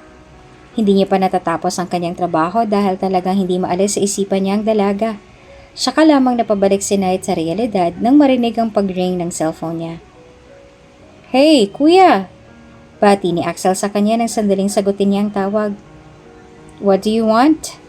Walang buhay niyang tanong sa kapatid. Naiinis siya dahil naiistorbo nito ang kanyang pag-iisip. "I have something to tell you." May bahid ng ngisi ang tono ng boses ni Axel. "I'm not interested." Akmang papatay niya ng tawag nang muli itong magsalita. "Really? Paano kung sabihin ko sa'yo na tungkol to kay Eva Montenegro? Iyong natipuhan mo ngayong model? Kung kanina ay wala siyang interest sa kung ano man ang sasabihin nito, ngayon ay bigla siyang nagkaroon ng interest. What about her?" Mahina naman na natawa si Axel sa nangaasar na boses at nagsalita. "I thought you're not interested. Ano nang nangyari sa paborito mong sabihin na I'm not interested? Suddenly interested, huh? Sabihin mo na lang kung anong nalalaman mo," sabi niya sa naiinis na boses. Mahina ulit na natawa si Axel. "Sasabihin ko sa'yo in one condition." Kailan pa ba magbabago ang kapatid niya? Malamang ay may gusto itong kapalit. "And what is it?" "Ibigay mo sa akin ang pinakaunang release ng sports car natin." "Bilyon ang halaga nun." "I know, kuya. That's why I want it." Excited na pinutol talaga nito ang sasabihin niya. "Ano naman ang gagawin mo doon when you don't even want to drive a car?" "Wala lang, for collection. Display lang sa underground garage ko." "Ano, deal? Ha?" Huminga naman ng malalim si Knight. "Yeah, okay, whatever." Tulad ni Axel ay hindi na makapaniwala si Knight sa kanyang sarili at pumayag siya sa gusto ng kapatid. Para sa konting nalalaman nito sa dalaga, nalaman ng isipan niya nitong mga nagdaang araw, ay ipapaubaya niya sa kapatid ang pinakaunang model ng kanilang sports car. "Great!" Nagbuni pa ito. "So, ito na nga. I saw her kahapon sa isang event." Napakunatang na okay na. "Anong event?" "Dior's fashion show. Inimbitahan nila ako na dumalo kaya hindi ko na pinalampas." Sinundan ko siya. "I know my older brother is interested in her." "And?" Hindi mahabang pasensya ni Knight kaya naiinis siya dahil paputol-putol pa kung magkwento ang kapatid niya. "I saw her crying sa backstage." Mas lalo na nagkasalubong ang kilay niya. "Bakit?" "I heard that her mom got into an accident." At dahil sa sinabi ng kapatid ay naglaho ang ngiti niya. Iniisip niya na sobrang nalulungkot ang dalaga dahil sa nangyari sa ina. "And here's more, kuya. Alam mo ba na ang ama ni Eva Montenegro ay si Anton Montenegro? Ang isa sa mga nag-i-invest sa bago mong business." Nang malaman niya na ang ama ni Eva ay malapit lamang sa kanya ay kinausap niya ito. Sinabi niya dito kung anong gusto niyang mangyari. Pinaalam niya rin sa ama ng dalaga na gusto niya si Eva at may balak siya na ligawan nito. At ang higit pa sa nakakagulat ay nang manghingi ito ng tulong sa kanya.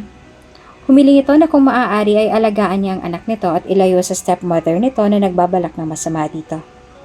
Matapos niyang malaman ng lahat, matapos sabihin sa kanya ng ama mismo ni Eva kung anong masasamang ginagawa ng stepmother nito sa dalaga, ay nangako si Knight sa sarili na gagawin niya ang lahat para maprotektahan si Eva sa lahat ng mga nag-iisip na gumawa ng masama dito. At batid ni Knight na higit niyang matutulungan ang babaeng minamahal sa oras na naging konektado ng apelyido niya sa pangalan nito. Hindi sapat na palihim niya itong tulungan. At alam niya na mas malaking tulong kung magiging asawa niya ito. At hindi nga siya nagkamali. Dahil kung noon ay papalugi ng kumpanyang ng ina nito, ngayon ay napaka-successful na nito. Although may mga gumagawa pa naman ng mga issues sa kanyang asawa. Hindi na sing dami ng dati at mabilis na nila itong napupuksa. At ang pangako niya sa ama ng dalaga na gagawin niya ang lahat para maprotektahan at tulungan ito ay hindi niya nakalimutan. Knight would die to protect the woman that he loves, even if it's against the world. Ma'am, nandito po ako para sabihin sa iyo ang totoo. Sa harap nilang mag-asawa ay nakaluhod ang isang lalaki. Ang dating secretary ng stepmother ni Eva na mahigit isang buwan din nagtago matapos ang nangyari sa aksidente ng ina ni Eva na dahilan para magulo lalo ang buhay nito. Mabuti na lang dahil sa mga koneksyon ni Knight at dahil sa hindi rin siya tumigil sa paghahanap dito ay nahagilap na nila ito. Ang sabi sa kanya ng ama ni Eva noon na ang lalaking ito ang tanging makakapagsabi kung sino ang mga taong nasa likod ng aksidente sa ina ni Eva. Tiningnan ni Knight ang dalaga sa kanyang tabi na mariin na lumunok, habang nakatingin sa lalaking nakaluhod pa rin. Tungkol po sa aksidente nangyari sa inyong ina. Ano pong nalalaman niyo sa nangyari sa aking ina, Mr. Colmenares? Hindi po aksidente yung nangyari sa kanya. Kagagawan po yun ng stepmother ninyo. At alam din po ng inyong ama ang plano nilang yon. Isa po ako sa mga inutusan ng inyong stepmother na isagawang plano. At alam po yun ng inyong ama. Bago humarap sa kanya ang lalaki. Patawarin niyo po ako, Sir Knight. Please huwag niyo po akong ipapakulong. Sinabi ko na pong totoo sa inyong asawa. Labis na nasaktan si Eva dahil sa nalaman. Lalo na ang mga taong inakala nito na hindi makakagawa ng ganong kasama, ang siya palang tunay na dahilan kung bakit nag-aagaw buhay ang ina nito sa ospital. Buong gabi ito na umiiyak at labis na nadurog. Hindi naman na umalis si Knight sa tabi ng kanyang asawa. Inamin ni Knight ang totoo na humingi sa kanya ng tulong ang ama nito at siyang dahilan ng paglitaw ng dating sekretary ng stepmother nito. Nang malaman ni Eva ang totoo ay labis-labis na nasaktan siya. Hindi niya lubos akalain na may alam pala ang kanyang ama sa kanyang ina noon. Hindi niya lubos akalain na niloloko lamang siya ng mga ito. Sobra siyang nagalit. Maging sa kanyang sarili ay nagalit siya.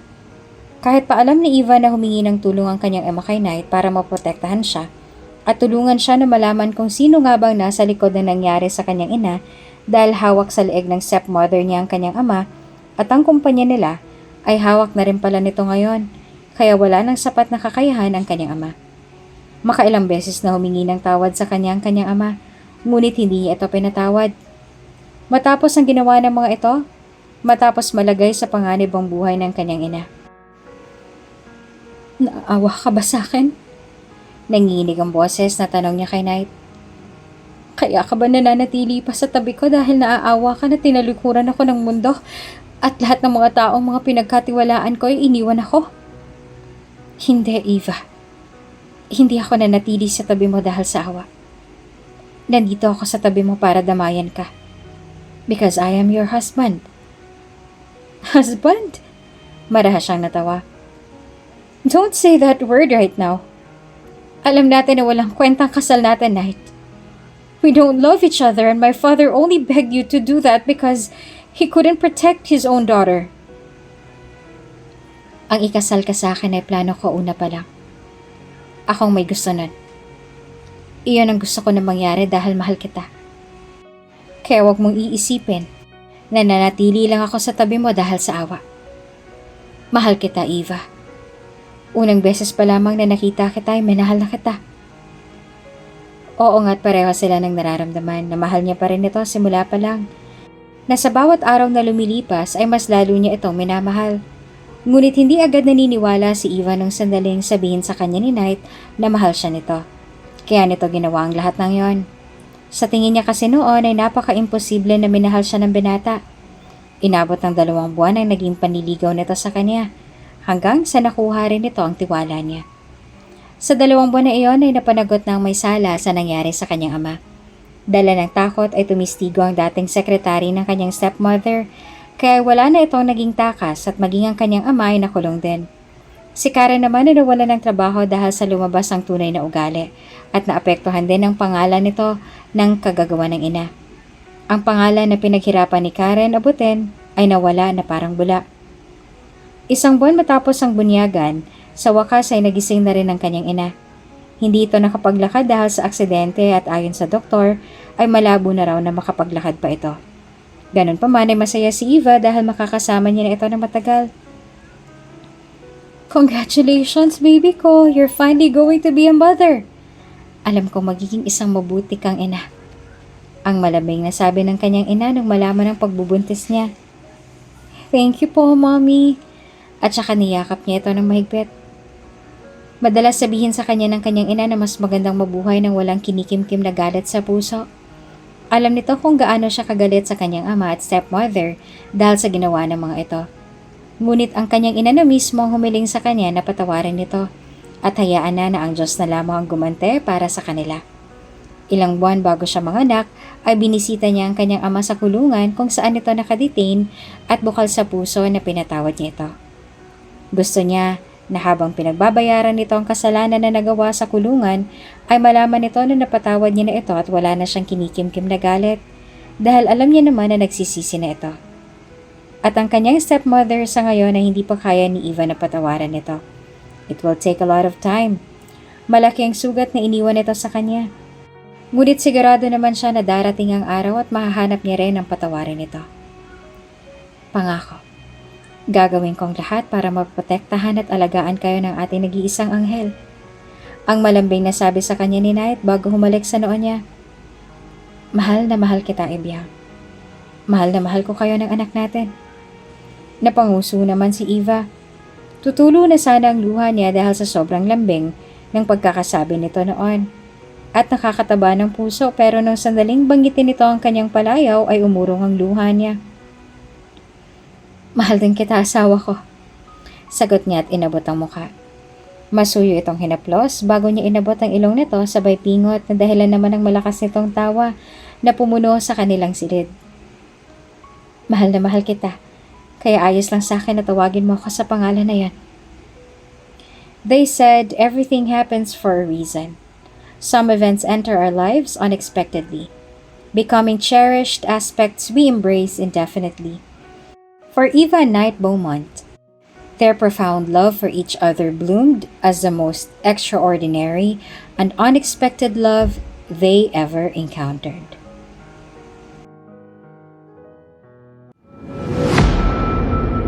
Kung bago ka pa lang sa channel na ito, Ate Jane TV, huwag kalimutang pindutin ang notification bell and subscribe button. Sana po hindi naman malaking abala sa inyo ang pagpindot ng subscribe button dahil ang kapalit po nito ay ang pagsuporta para makapag-produce ng mga libreng stories sa mga channels ni Ate Jane. Maraming salamat!